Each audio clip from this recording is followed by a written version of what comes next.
Ito ang latest chika mga mosang. Hindi naman maling isipin ng isang taong naging bahagi rin ng buhay mo.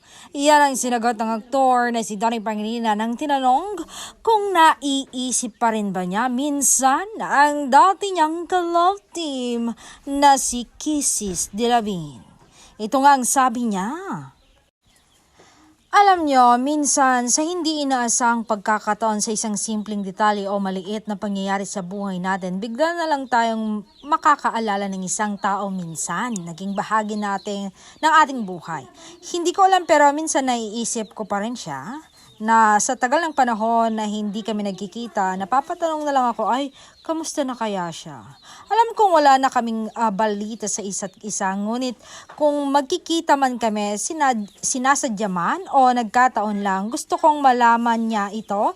Naman ang nangyari sa atin noon, hangad ko na naging masaya kami sa kanya-kanya nating napiling landas. Hindi man kami naging happy ending ng isa't isa, masaya pa rin akong naging bahagi siya ng buhay ko.